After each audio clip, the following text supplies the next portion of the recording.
সাকিব আল হাসানের ক্যারিয়ার শঙ্কার মুখে। একটি সূত্র মারফত বিসিবি জেনেছে দ্বিতীয়বার বোলিং অ্যাকশন পরীক্ষায় ফেল করেছেন টাইগার অলরাউন্ডার। এমনটি হলে 1 বছরের জন্য প্রতিযোগিতামূলক ক্রিকেট থেকে ছিটকে যাবেন বোলার সাকিব। তবে আনুষ্ঠানিকভাবে এখনও জানা যায়নি তার বোলিং অ্যাকশন পরীক্ষার ফল। আঙুলের ইনজুরিতে অস্বস্তি, পুরোপুরি ফিট ছিলেন না বলেই হয়তো কাউন্টি ক্রিকেটে আইন ভঙ্গ। একটি নির্দিষ্ট ডেলিভারিতে কোনোই বেঁকে যায় বেঁধে দেওয়া সীমার চেয়ে বেশি। প্রশ্ন উঠেছে মূলত সাকিবের আর্ম ডেলিভারি নিয়ে।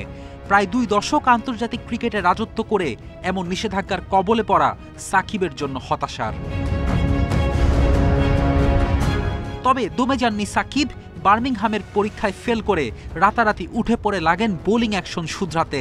নিবিড়ভাবে কাজ করেন, আবারও অংশ নেন পরীক্ষায়। ভেতরের খবর, চেন্নাইয়ের ল্যাবে দ্বিতীয়বার পরীক্ষায়ও নাকি সাকিব ফেল করেছেন। তবে অফিসিয়ালি জানার আগে নিশ্চিতভাবে কিছু বলা যাচ্ছে না। সত্যি সাকিব দ্বিতীয়বার বোলিং অ্যাকশন পরীক্ষায় ফেল করলে কি বিপত্তি হবে?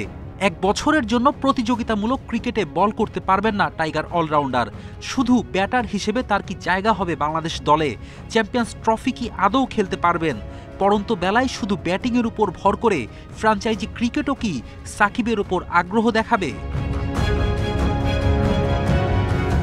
অনেক যদি কিন্তুর উপর নির্ভর করছে সাকিবের ক্যারিয়ার। 38 বছরের সাকিব 1 বছরের জন্য প্রতিযোগিতামূলক ক্রিকেটের বাইরে চলে গেলে আর হয়তো ফেরা হবে না। বাংলাদেশ ক্রিকেটের সবচেয়ে উজ্জ্বল নক্ষত্র হয়তো নীরবে নিভৃতে অবসরে চলে যাবেন। এর আগে আরাফাত সানি তাসকিন বোলিং অ্যাকশনের জন্য নিষেধাজ্ঞার কবলে পড়েছিলেন। আরাফাত সানি অ্যাকশন শুধরে আর সেভাবে মেলে ধরতে পারেননি নিজেকে। তবে তাসকিন ফিরে আসেন প্রবল প্রতাপে। সাকিবও সেই সামর্থ্য রাখেন, তার দৃঢ়তা নিয়ে প্রশ্ন নেই।